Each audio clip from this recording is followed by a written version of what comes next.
All right, welcome. Sorry, I wasn't exactly ready there. Sorry about that. But anyways, welcome to everybody around the world. Welcome to all my subscribers. So I changed the title at the last second because I was a little too humble at first with the title, but it really is stunning evidence. So this is stunning academic, scholarly, scriptural, whatever you want to call it, evidence, top tier caliber evidence. It's straight from the verses. I've gone through the effort of doing specific searches for certain words, and by doing that, I found just a small handful of verses here. I don't need to go through a lot, I don't need to spend a lot of time. And just by reading these verses, and they're really just little singular ones, I don't need to read a whole pile of text or anything. You will very clearly see that what I'm proposing is correct. It's the only viable solution. Okay, and if I tried to give an introduction for this, it would end up being longer than reading the verses, so I'll just get straight into the verses.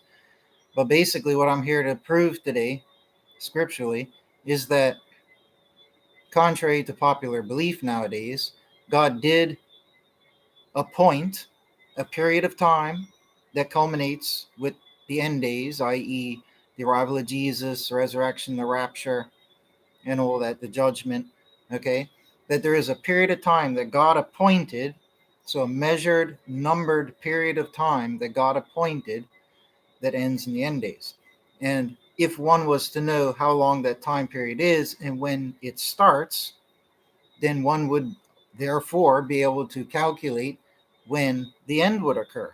Now, popular Christian belief today says, oh, that's hogwash, that's nonsense. A lot of people think it's blasphemy or immoral to try and calculate the end. But I'm here today, like I said, to prove stunning scriptural proof, okay? Absolute concrete proof with the verses that God did appoint a period of time. Not only did he appoint it and know about it himself, but he told us about it. And he didn't just tell us about it, he instructed us to know the number and to count the number until the end comes. Knowing that fact and those facts, one could not say that God does not want us to know when the end will come. Nobody could say that it's not possible to calculate or to find out when the end will come. Because the reality is, God did tell us, he did instruct us. Okay, he appointed this time period and told us all about it. Okay, so here we go. Here's the amazing proof. Some of these verses, yeah, I've read everything before in the Bible. I've read the Bible tons of times, but I'm just saying these verses here eluded me. To me, these verses here eluded me. And get that out properly. They eluded me. I'm humbling myself. I'm admitting that, right? In all the years and writing two books, they eluded me, even though I've read them before, right? And I think a lot of other people have done the same thing. So here we go. Even after everything I knew and taught for the last 7 years, these things didn't sink into my brain, but now they have, and I'm sharing it with everybody. So to start with something fresh and new, we're going to go do a search for the terms appointed and time. Not together, but just the two words. They could occur anywhere in a verse. And what we do is we get a list in the Bible for 32 results, 30 in the Old Testament, 2 in the New Testament. So, excuse me, a lot of these are meaningless and irrelevant. So there's only a few that are really pertinent here. And they are striking. Okay. We have 2 from the book of Daniel, which is also very important for a reason I'll get to, and then 1 from the book of Acts. So I think it's those 3 verses, if I remember correctly. So let's scroll down here to Daniel, and the first one's in chapter 8, verse 19. These 3 singular verses by themselves prove it all. Then I have a 4th one from Daniel 12. Combining them all is the utter proof. That's all it takes is these few verses. So in Daniel 8, verse 19, it says, and saith, Lo, I am causing thee to know that which is in the latter end of the indignation, for at the appointed time is the end. So let's focus on some key words here. God says, I'm causing thee to know. He didn't say I'm hiding it from you. He said, I'm causing thee to know. So you can put that one on the side burner. That's not super important, but it's relevant. And he says, that which is in the latter end, so remember those words, latter end, of the indignation. For at the appointed time is the end. Okay? Most important thing to focus on are the terms appointed and time. Because it says, the appointed time, at the appointed time is the end. So, like I claimed, God has appointed a period of time at the end of which is the end of days. Okay? That is quite simply told to us in Daniel 8, verse 19. We can see this supported in Daniel 11, verse 35. It's talking about these events that are transpiring. We don't need to get into what they are and all that. Most important thing, focus, keep it simple. Verse 35, it says, and some of the teachers do stumble for refining by them and for purifying and for making white until the end of the time, for it is yet for a time appointed. Okay? It says, till the end of the time, for it is yet for a time appointed. So those two verses together, let's just read 8:19 and then 11:35 back to back, so we don't have all my waffling in between. And he saith, lo, I am causing thee to know that which is in the latter end of the indignation, for at the appointed time is the end. And some of the teachers do stumble for finding by them and for purifying and for making white till the end of the time, for it is yet for a time appointed. Now, next we go into the New Testament in Acts 17, verse 26. This is pretty good. It says, he made also of one blood every nation of men to dwell upon all the face of the earth, having ordained times before appointed, and the bounds of their dwellings. So God has appointed, he has ordained this time period. Okay? So when he says ordained times before appointed, so he's pre-appointed these time periods, okay, or a time period, and the bounds of their dwellings. Okay? I mean, you could argue maybe that's the bounds of the human dwellings, but it is said right after the times, not after the people mentioned, right? But in any case, we don't need to argue over little things here. It's talking about times that are ordained and the bounds of their dwellings. That'd be the start and the end of it, right? So God has appointed times. We know from Daniel 8:19, okay, that the end is at an appointed time, okay? And we know from Daniel 11:35, just a reiteration of that, the end of the time, it is a time appointed. So where we tie those three verses together is with Daniel 12. If we go to Daniel 12, starting in verse 8, listen to these key words. It says, he's just been shown a vision. To keep things simple, we don't need to get into what he's just been shown and all that. We don't need to get into it. He says, I have heard and I do not understand. And I say, oh my Lord, what is the latter end of these? Right? So he says latter end. Where do we just hear that there? In Daniel 8:19, it says, I am causing thee to know that which is in the latter end. Okay? Then he mentions appointed time as the end. So latter end. God is causing Daniel to know about the latter end. So in the final chapter of Daniel, same book, Daniel's getting the final few verses of his final chapter in his book, right? These are the final statements. Okay? And Daniel says, what is the latter end? Oh, my Lord, what is the latter end of these? So this just ties back over to the start of it all, where God came in and says, hey, I'm going to cause you to know about the end of days. And, it's at an appointed time. And then at the end of the vision, at the end of the chapter, he says, Daniel's seen all this stuff. And then Daniel hasn't been told about the period of time. He hasn't been told any number about the period of time, how to know when the end is going to come. He's been shown all these events, but he doesn't know when the end is. He's just seen all this, domino effect of different things transpiring, right? But when is the end? So this is when Daniel asked him in verse 8, oh my Lord, what is the latter end of these? That's where Daniel asks him, right? And then what God does is God responds over the next few verses by plotting out two sets of numbers, 1290 years and then 1335 years. Now, the amazing thing is that what God says is that these two time periods, like I mentioned before, you have to know where they start from. If you know where they start from, then if God has said it's, let's just say, 1,000 years, that 1,000 years is meaningless unless you know where it starts from. If you know where it starts from, then you count 1,000 years from that, and you can prepare for when the end will be, right? So God has given us the numbers here, is 1,290 and 1,335. Has he given us the the markers in time, the events, the points in time from where to take the measure from? And has he explicitly said, hey, these are the points in time from where you take the measure? Yes, God does that in chapter 12's verses, like I'll read in a moment. Okay, so God does specify all of this. Now, the most important thing, is, you could say, did those things come true? Because God could say whatever he wants in the Bible, but if it doesn't come true, then, it's pretty much meaningless. However, those things did come true, and it matched perfectly with what history shows. Okay, so what God says in verse 11, sorry.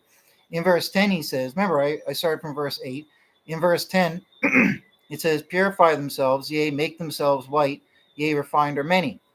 This is the same wording from 11, verse 35, where it says, for purifying and for making white till the end of the time, for it is yet for a time appointed.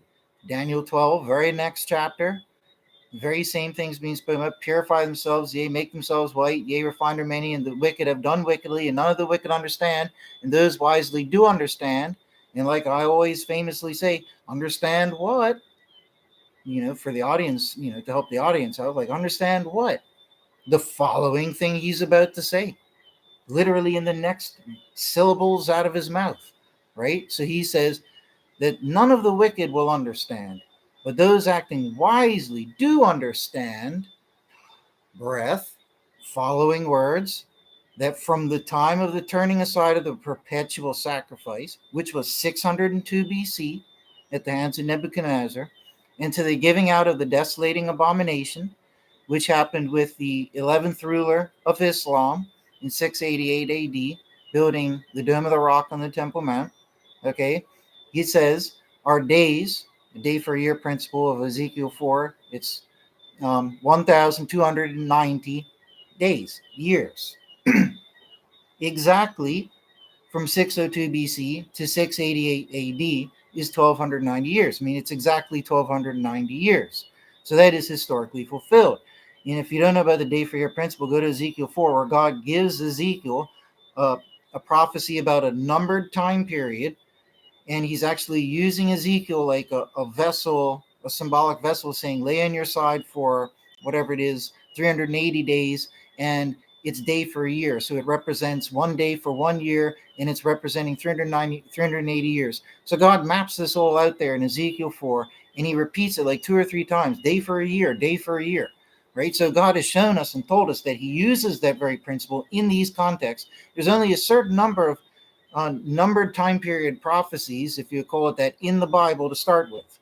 Okay, there's only a few, right? I haven't counted them off the top of my head, but there aren't that many. Okay, and Ezekiel 4 is one of them. Okay, and God there is telling us the very principle that he uses, day for year, day for year. We could also use logic, like I explained in my book and in my videos, that it's obviously not 1,290 days, but let's not get into petty arguments. It's exactly 1,290 years from when historically the perpetual sacrifice was taken away, which was done historically by Nebuchadnezzar of Babylon. This is recorded not only in history, but also in the Bible, and both agree with each other. Okay, so 602 BC, 1,290 years precisely later, you get the Dome of the Rock on the Temple Mount. Okay, and then God says that after that point, there will be another period of time. So he says, oh, the blessedness of him who is waiting earnestly and has come to, in all fairness, I could read it like this. It keeps it more simplified. That's fine. So what he says is in verse 12, the following verse, he says, oh, the blessedness of him who is waiting earnestly and has come to the days, the years, 1,335. Why is this important? Because the final verse of Daniel, of all of his chapters, says, and thou go on to the end, and thou dost rest, and stand in thy lot at the end of the days. Right? So you have a period of 1,290 years followed by a period of 1335 years, and it culminates at the end of with the end. Okay, that is what God has said. So these are the criteria. Did God tell us that he appointed a time period until the end? Yes. Daniel 8:19. For at the appointed time is the end. There's a scriptural proof for that. Okay? Next question, next criteria. Did God tell us how long, with numbers, that time period would be? And did he tell us, next criteria, the marker from which, a historical event from which we can take that measure from? Did he do those two things? Yes. I just read them in Daniel chapter 12. Okay. We also see all the words matching up with the other chapters of Daniel. Like I said, in Daniel 8, verse 19, he says, I'm causing thee to know that which is in the latter end. Okay. And then that's when Daniel asks in 12, verse 8, oh my Lord, what is the latter end? And then that's the question he asks God. What is the latter end of these? Daniel's asking for further knowledge, and God tells him in the final verses of the book, he tells Daniel the numbered length of time and from where to take the measure in history.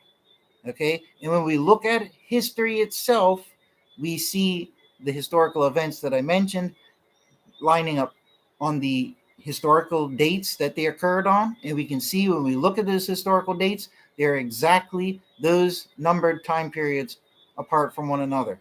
So this shows us that from 688 AD, there's exactly 1335 day years until the end of the days. So that's the other term that he used. He calls it the end and all that. You'll go on to rest.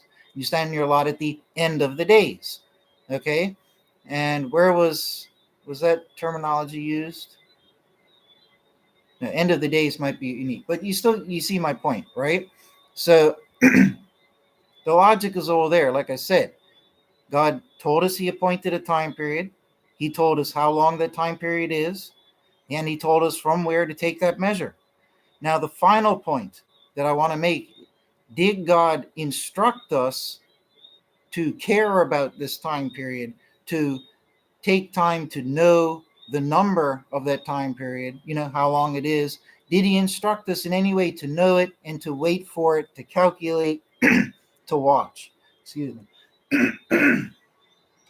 Yes, in the very verses I just read, in Daniel 12, verse 12, he says, oh, the blessedness of him who is waiting earnestly and does come to the days 1,335.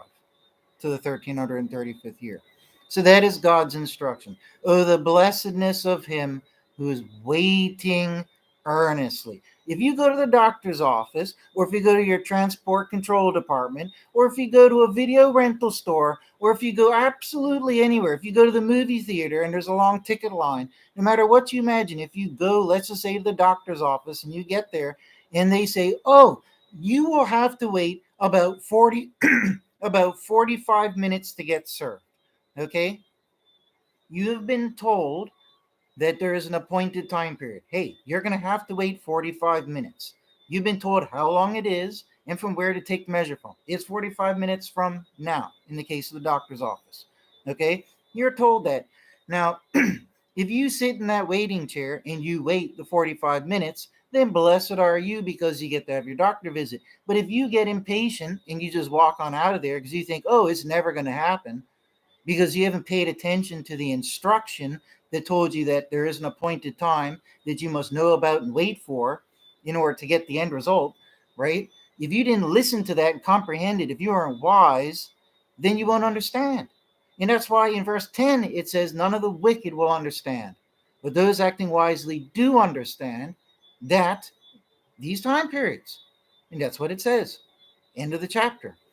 Okay, so that is a clear instruction to know about this time period, which is the biggest numerical time-related prophecy in the Bible. Like I said before, 1,290 years plus 1,335 years. I don't know what that is off the top of my head. I'm not a calculator.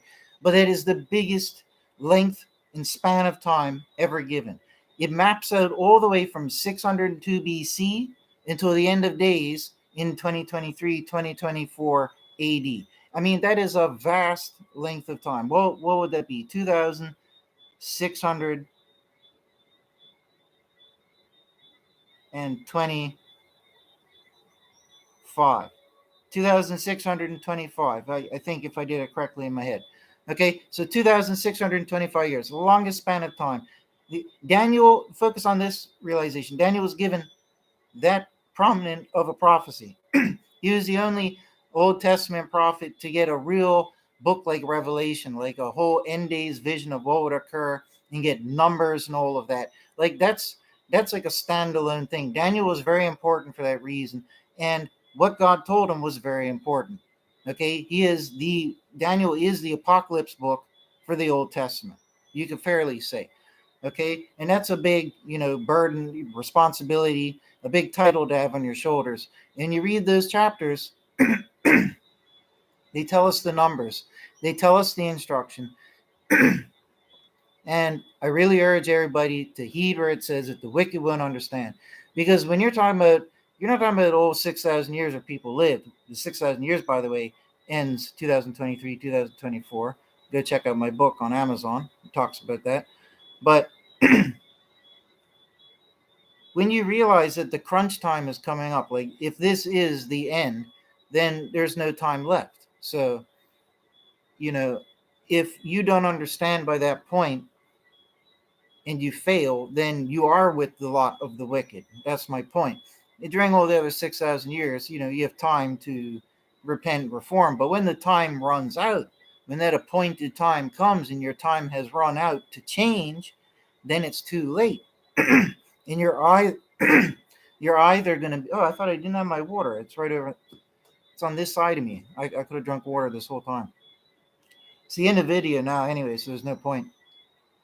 But if you're at the crunch time at the end, then there's no more time for change. So you're either in the lot of the good or in the lot of the wicked. So it's fair to say in this sense that in the end days, if you still don't understand and you're right at the door of the arrival and you still don't understand, and there's people out there trying to teach you about it, like me and everything, and you still don't understand, and mankind and Christianity as a whole, collectively, generally speaking, do not understand. They have no clue how imminent it is. They don't know the scriptural basis that would validate a theological belief that is going to happen imminently. A lot of people just want it to happen, right? But people are just oblivious. But God has clearly told us it's appointed and instructed us to wait for it. Blessed is he who waits for it. It's our blessed hope, right? In chapter 12, verse 12, oh, the blessedness of him who's waiting earnestly. I've said this so many times, right? In so many videos and in my book and everything, right? But if we just look for the term blessed in the Bible, right? Just look up the word blessed. It's 171 times, but it's only 34 in the New Testament, right? And I don't want to be here forever, but I know there's one blessed hope, right? So in Titus 2:13, waiting for the blessed hope and manifestation of the glory of our great God and Savior Jesus Christ. So our blessed hope is his arrival. His arrival comes at the end, at that appointed time. And God told Daniel when that appointed time will come, how to measure it, how to expect it, how to wait for it. Blessed is he who is counting and waiting for it, right? That's the waiting for the blessed hope, the manifestation, right? Those ancient peoples, a lot of them lived before the Dome of the Rock. They had no way of calculating and knowing or discerning because the certain events, the marker events, hadn't occurred yet. One of the final marker events, the capital off, was 1948, the rebirth of Israel, which I'm not getting into for this video to make it twice as long. Okay, I personally believe that a lot of people could have strong suspicion and some evidence prior to 1948 that of all this, but they wouldn't be able to prove it until after 1948, because 1948 would be the end result and the completion of the prescribed things that would take place, right? So once that occurred, then that was like the cap. It ended those things off, proved that from start to finish those things happened like they said they would, like it said would happen, and they did occur, right? So after 1948, in my opinion. But anyways, right? So, and if we go for waiting, I type in waiting, what do we get? 16 in the New Testament. Waiting, I know, I'm quite sure. Yeah, 1 Corinthians 1:7. So that You are not behind in any gift, waiting for the revelation of our Lord Jesus Christ. So, yeah, you could easily just infinitely wait for Jesus. Be somebody who has no clue when he's going to come, have no clue about the appointed times. You just perpetually just wait, neutrally just waiting. Yeah, that's possible. Or, viably, and rightfully so, even more viably, you could be someone who knows when it's roughly going to happen and you're waiting for it. Like you go to the doctor office, they tell you, oh, you're going to have to wait 45 minutes for your appointment, right? You have to wait for it. We're 45 minutes behind. You got to wait 45 minutes, right? If you walk out of here, then you lose out. If you wait, then you get it. So if you're waiting, you're watching the clock. What are you doing? You're waiting for something you know you've been told when it's going to happen. So you're waiting for it. That is a more applicable scenario than just somebody like, I don't know when it's going to happen. I'm just going to wait forever. Like, imagine going to the doctor's office, sitting in the chair. They ask you, hello, what are you here for? Oh, I just know that I need to go to the doctor, at some point. When is your appointment? Oh, I don't know when the appointment is. What do you mean you don't know? I made an appointment, but I didn't pay attention to what day it was. You know what I mean? So I'm just going to sit in here all year long until it's the day of my appointment when then, it'll make sense for me to be here. Like, that's ridiculous, right? It makes more sense. It's more applicable of a scenario to be someone who's waiting for something and you know how long to wait for, and that's therefore why you're there waiting. Okay? That is just more logical. It just seems like a lot of people nowadays don't have logic. They don't use common sense. They'd rather just join the bandwagon like a flock of birds. Everybody just flocking together. Oh, this guy thinks you shouldn't calculate, and this guy thinks you can't know when the end is. Oh, or this guy made a false prediction when the end would be. Oh, let me just jump on the bandwagon and hate against anything to do with knowing about the end days. Like, that's what everybody in Christianity has done. Like 80-90% of the people have jumped on that bandwagon, flock together like birds. They're all flying together, and they're just looking down on everybody else, thinking, "Oh, you guys are crazy. You think you know when the end is coming." And some people are a bit out there, and they've been out there for decades on the street corner saying, "Oh, the end is coming. The end is coming." To each their own. Some people are out there. Some people aren't out there. They're saying credible and sensible things, right? With evidence to back it up, right? But anyways, the people in that flock, they look down on everybody else thinking that, we're blasphemers trying to know when the Lord is coming back. Why would it be bad to know when Jesus is returning? That's the type of thing you would like to think God would tell us. Well, he did tell us because I just proved it in this video. But I mean, that's what all these Christians think. The Christians up there flying around in their flock, they think that, oh, God never told us that there's an appointed time. God never told us how long that time period is. God never told us when to take the measure from. God never instructed us to know this. They remember three little verses like on a squeaky recording record player that just keeps repeating about no one can know the day or hour. And that's all it says. It doesn't say you can't know the year. Even though God told us how to know when, what year it is. He just told us that in Daniel 12. But these people insert things into the text that's not there in their minds, and they think, oh, it also says you can't know the week, month, or year, even though it just says day or hour. Yeah, we know the year. We who are wise and have read the text, heard God's warning, we know the year. The time period is 2023, 2024, right? Somewhere in that bracket, right? We know the year, given that year flux, right? We know the year, but everybody else out there is like, oh no, you can't possibly know the year. They're just oblivious to it. They're just going to fly around, and then Jesus is going to appear, bam, and they're all just going to fall out of the sky, right? Because there's going to be no wind in their wings, so to speak, right? They weren't ready, they weren't waiting, and they weren't watching. That's the downside, right? So when it says here, waiting for the revelation of our Lord Jesus Christ, it makes more sense that the true wise disciples of Jesus, no matter what time they live in, if they know these things about the time period that's been appointed and they're waiting for that, then they're going to get their doctor's appointment. Okay? All the other people just twiddling their thumbs, sitting in the lobby. Oh, I don't know when my appointment is. I'm just going to sit here forever until he does show up. Right? They claim this popped in my head. Those type of people claim, I'm just gonna sit here forever. I got all this faith. I believe Jesus is coming back. I have all this faith. But when the next person sitting next to him says, oh, well, Jesus is coming next year, they'll turn, oh, you're a liar. You don't know. And blah, blah. And they'll denounce him and demonize that person. That's what the average Christian would do. Isn't that ironic that they're the ones in the wrong to start with?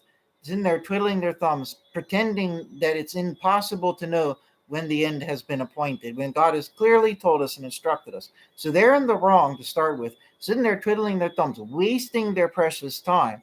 And then someone comes in, tries to enlighten them, even if they're right, even if they're wrong, just says, hey, Jesus is coming at some point. He's coming in this year or that year or now or tomorrow, whenever he says. And that person will most likely turn around and demonize him. You see the bipolar hypocrisy there, where, oh, I'm a believer in Jesus. I know he's coming back, but I don't know when he's coming back. That'd be okay, but why you turn around and demonize somebody who says, oh, I do know when he's coming back? You mean that bipolar dual nature is a sign of Satan, because you don't have that solidarity. You're branching off with these like ulterior personas. One is contrary, being steered by Satan, saying, oh no, that's impossible, and this and that there. And the other persona, is trying to do the right thing. Oh, I have faith, I believe it, I just don't know when it will happen. But then somebody mentions when they think it'll happen, and the bad persona comes out, oh no, you can't know. You follow me, right? That's how you can see when people have been bitten by the serpent. And a lot of Christians have been bitten by that ignorance, right? So that's why it says, right, the wicked will not understand, but those acting wisely do understand. Okay, and understand what? Like I always say, well, the times that he gives us. So there you go, folks. 31 minutes, that's good enough. Take care. God bless. God's coming soon. Let us hope and pray. It is our blessed hope. That's all we can do is hope and wait. Don't be like one of the fools sitting on the side of the road, twiddling their thumbs, waiting for a doctor's appointment. They don't know when it is, right? God told us when our doctor appointment would be. He said, after you see the abomination of desolation, it's going to be 1,335 years. And then blessed is he who's waiting for that time to come, because he'll stand in your lot at the end of days. I mean, God said it plain as day. Now, when you have a naysayer saying, oh, you can't know this, you're wrong, and you this and that there, who are they working against really, you or God? If you're trying to follow what God said, and God said that, and follow that, and instructed that, and then you have somebody saying who clearly doesn't know that, and they're like, oh, you're wrong, and demonizing you, what does that show you? That they're not under God's steering and guidance. They're under the adversary. They're being steered away from the truth. They don't have hand on the rudder of the steering wheel. They've gone adrift, and Satan's steering them and causing them to attack other Christians. And sadly, that's the majority of Christianity today. So you got whole churches and denominations that will sit out there and teach their congregation that no man will ever know when Jesus is returning. When Jesus said in Revelation 3 and Paul in the book of Luke says, I think it's in chapter 12, but in Revelation 3, just as one example, in Revelation 3 of many examples, Jesus says that if you are not ready, waiting, and watching, if you don't reform, then he will come upon you like a thief and catch you by surprise. That directly implies, like I've said a million times, that if you are ready, waiting, watching, and have reformed, then you will not be caught by surprise. How could you not be caught by surprise? I wonder if you know when it's going to happen. So if you go to the doctor's office twiddling your thumbs, oh, I don't know when my appointment is, and you sit there all year long, eventually one day the doctor's going to say, hey, guess what? Surprise. Now it actually is your time for your appointment. You know what I mean? And be like, oh, boy, right? But no, if you're actually ready, waiting, and watching, you've reformed, you won't be caught by surprise, because you know when it's going to happen. You know, oh, it's on this day at that time. Okay. And when I get there, even if they tell me I have to wait 45 minutes, I still know the time that I have to wait until it happens, right? You're ready, waiting, you're watching, you've reformed, you're ready for your appointment, you're good to go. And when it happens and they call your name out, you're not surprised. It didn't catch you by surprise like a thief, right? Because you knew it was going to happen and it didn't surprise you. But all those out there twiddling their thumbs, I don't know when it's going to happen, right? And then all of a sudden, oh, it's time for your appointment, coming in. And they're shocked. They're dismayed, right? But this time, in this actual case, it's not a doctor's appointment. Jesus will be arriving with a blazing sword, the heavens on fire, rocks falling down from outer space, blasting the earth, demons running amok, eating and killing people, and everybody on the planet can be judged. So it's a little bit different than a doctor's appointment. So if you're ready, waiting, and watching for all that, the real doctor's appointment, then you won't be caught by surprise, because I've been waiting for 2023, and I'll be waiting in 2024. If it happens in that period, it still might surprise me, but I won't be caught by surprise. When Jesus arrives, I'll be like, oh, wow, it actually did happen in the right time, right? The doctor called me into his office right on time at 9:30 or whatever. You know what I mean? Oh, right on the button, right? That's what it would be. Okay, but everybody else who's not ready, they're gonna be caught by surprise. Jesus will arrive and be like the days of Noah. They're out there eating, drinking, making merry, and then bam! Oh, whoa! Jesus is here. What? I'm not ready for this. You know what I mean? Some people be sitting there on the toilet, right, reading a magazine, and then all of a sudden they hear all this noise outside, and then it gets louder, and then they get up. They don't even wipe properly. They run to the window, open up the bathroom window. What's going on out there? All this noise. And when they look outside, they just see mushroom clouds and the red skies and monsters and giants running around and angels and demons fighting up in the heavens and chaos everywhere and demonic voices shouting out. They'll go absolutely bonkers. They're going to be surprised, right? You know what I mean? You're going to be caught by surprise.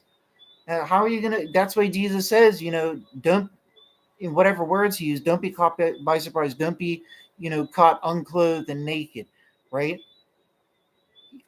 You can't know the day or hour, right? But still, you can know the year. And it's not saying that you got to keep on your pajamas all year long waiting for Jesus as a sign of faith. It just means those who have no clue when it's going to happen, it's not that literally like, oh no, you weren't wearing clothes when you got raptured. I'm sure not everybody's gonna be wearing clothes. I'm sure when it comes to translation time, it's not gonna be like Star Trek where they're gonna beam you up and it's like, oh, hold on, Captain Kirk doesn't have his nightgown on. Let Captain Kirk put his nightgown on. You know what I mean? Like, no, they're going to yank you out of bed. They're going to yank you out of wherever you are. And as you look, you're going to go, beam me up, Scotty. And you're going to go, right? And you're going to be up and out of here. And whether you had clothes on or didn't have clothes on, it's not going to matter. So when Jesus says something to you, make sure that you're wearing your garments, whatever it is, don't be caught naked. It's just to help emphasize people will be caught by surprise because they'll be saying peace and surety, and then you'll have sudden destruction. It'll be like the days of Sodom and Gomorrah, where they're all doing their own thing and are oblivious to the cosmic onslaught that will come and destroy them within seconds. So that's all I'm going to say. I'm going to end it before it reaches 40 minutes. Take care, folks. Take it seriously. Get ready. Most importantly, reform. That's important. I got to do it. Everybody's got to do it. Nobody's perfect. Don't act like you're perfect. Don't act like you're worthy. Don't act like you have a ticket to heaven. Don't act like that because you might get denied out of heaven for acting like that. That's all I could say, right? Repent, reform, and hope for the best and keep your blessed hope. And let's hope and pray that it does happen.